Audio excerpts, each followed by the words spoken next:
Time से कि हम आज परमेश्वर के पवित्र वचन से देखते हैं मत्ती रचित सुसमाचार 10 अध्याय। यीशु के 12 चेले। फिर उसने अपने 12 चेलों को पास बुलाकर उन्हें अशुद्ध आत्माओं पर अधिकार दिया कि उन्हें निकाले और सब प्रकार की बीमारियों और सब प्रकार की दुर्बलताओं को दूर करें। इन 12 प्रेरितों के नाम यह हैं: पहला, शमौन जो पतरस कहलाता और उसका भाई अंद्रयास, जबदी का पुत्र याकूब और उसका भाई यूहन्ना, फिलिप्पुस और बरतुल्मै, थोमा और महसूल लेने वाला मत्ती, हलफाई का पुत्र याकूब और तद्दै, शमौन कनानी और यहूदा इस्करियोती जिसने उसे पकड़वा भी दिया। 12 प्रेरितों का सेवा कार्य। 12 प्रेरितों का सेवा कार्य।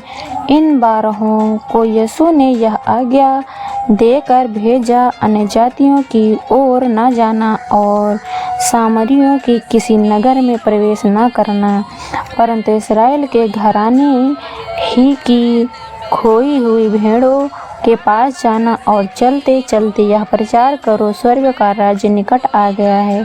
बीमारों को चंगा करो, मरे हुओं को जिलाओ, कोढ़ियों को सिद्ध करो, दुष्ट आत्माओं को निकालो। तुमने सेंत में पाया है सेंत में दो। अपने पटकों में न तो सोना और न रुपया और न तांबा रखना। मार्ग के लिए न झोली रखो, न 2 कुर्ते, न जूते और न लाठी लो, क्योंकि मजदूर को उसका भोजन मिलना चाहिए। जिस किसी नगर या गांव में जाओ तो पता लगाओ कि वहाँ कौन योग्य है, और जब तक वहाँ से ना निकलो उसी के यहाँ रहो। घर में प्रवेश करते हुए उसको आशीष देना। यदि उस घर के लोग योग्य होंगे तो तुम्हारा कल्याण उन पर पहुँचेगा, परंतु यदि वे योग्य ना हो तो तुम्हारा कल्याण तुम्हारे पास लौट आएगा। जो कोई तुम्हें ग्रहण ना करे और तुम्हारी बातें ना सुने, उस घर या उस नगर से निकलते हुए अपने पाँव की धूल झाड़ डालो। मैं तुमसे सच कहता हूँ कि न्याय के दिन उस नगर की दशा से सदोम और अमोरा देश की दशा अधिक सहने योग्य होगी। आने वाला संकट देखो, मैं तुम्हें भेड़ों के समान भेड़ियों के बीच में भेजता हूँ। इसलिए सांपों के समान बुद्धिमान और कबूतरों के समान भोले बनो। परंतु लोगों से सावधान रहो, क्योंकि वे तुम्हें महासभाओं में सौंपेंगे और अपनी पंचायतों में तुम्हें कोड़े मारेंगे। तुम मेरे लिए हाकिमों और राजाओं के सामने उन पर और अन्य जातियों पर गवाह होने के लिए पहुँचाए जाओगे। जब वे तुम्हें पकड़वाएं तो यह चिंता न करना कि हम किस रीति से या क्या कहेंगे। क्या जो कुछ तुमको कहना होगा वह उसी घड़ी तुम्हें बता दिया जाएगा, क्योंकि बोलने वाले तुम नहीं हो परंतु तुम्हारे पिता का आत्मा तुम में बोलता है।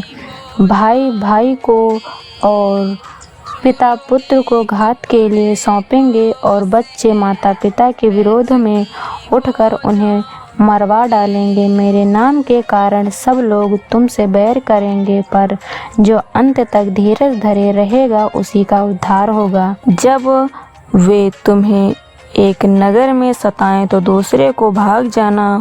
मैं तुमसे सच कहता हूँ, तुम इस्राएल के सब नगरों में ना फिर चुकोगे कि मनुष्य का पुत्र आ जाएगा। चेला अपने गुरु से बड़ा नहीं होता और ना दास अपने स्वामी से। चेले का गुरु के और दास का स्वामी के बराबर होना ही बहुत है। जब उन्होंने घर के स्वामी को शैतान कहा तो उनके घरवालों को क्या कुछ ना कहेंगे। किससे डरें? इसलिए मनुष्य से मत डरना, क्योंकि कुछ ढका नहीं जो खोला ना जाएगा और ना कुछ छिपा है जो जाना ना जाएगा। जो मैं तुमसे अंधियारे में कहता हूँ उसे तुम उजियाले में कहो, और जो कानों कान सुनते हो उसे छतों पर से प्रचार करो। जो शरीर को घात करते हैं पर आत्मा को घात नहीं कर सकते, उनसे मत डरना, पर उसी से डरो जो आत्मा और शरीर दोनों को नरक में नष्ट कर सकता है। क्या पैसे में दो गौरैया नहीं मिलती तो भी तुम्हारे पिता की इच्छा के बिना उनमें से एक भी भूमि पर नहीं गिर सकती। तुम्हारे सिर के बाल भी सब गिने हुए हैं, इसलिए डरो नहीं, तुम बहुत गौरैयों से बढ़कर हो। यीशु को स्वीकार या अस्वीकार करना, जो कोई मनुष्य के सामने मुझे मान लेगा उसे मैं भी अपने स्वर्गीय पिता के सामने मान लूँगा, पर जो कोई मनुष्यों के सामने मेरा इनकार करेगा उससे मैं भी अपने स्वर्गीय पिता के सामने इनकार करूँगा। यीशु के आगमन का परिणाम यह न समझो कि मैं पृथ्वी पर मिलाप कराने आया हूँ। मैं मिलाप कराने नहीं पर तलवार चलवाने आया हूँ। मैं तो आया हूँ कि मनुष्य को उसके पिता से और बेटी को उसकी माँ से और बहू को उसकी सास से अलग कर दूँ। मनुष्य के बैरी उसके घर ही के लोग होंगे। जो माता या पिता को मुझसे अधिक प्रिय जानता है वह मेरे योग्य नहीं, और जो बेटा या बेटी मुझसे अधिक प्रिय जानता है वह मेरे योग्य नहीं, और जो अपना क्रूस लेकर मेरे पीछे न चले वह मेरे योग्य नहीं। जो अपने प्राण बचाता है वह उसे खोएगा, और जो मेरे कारण अपना प्राण खोता है वह उसे पाएगा। प्रतिफल जो तुम्हें ग्रहण करता है वह मुझे ग्रहण करता है, और जो मुझे ग्रहण करता है वह मेरे भेजने वाले को ग्रहण करता है। जो भविष्यद्वक्ता को भविष्यद्वक्ता जानकर ग्रहण करे वह भविष्यद्वक्ता का बदला पाएगा, और जो धर्मी को धर्मी जानकर ग्रहण करे वह धर्मी का बदला पाएगा।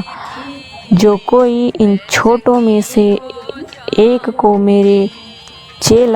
मेरा चेला जानकर केवल एक कटोरा ठंडा पानी पिलाए, मैं तुमसे सच कहता हूँ वह किसी रीति से अपना प्रतिफल न खोएगा। Good bless you. आमीन।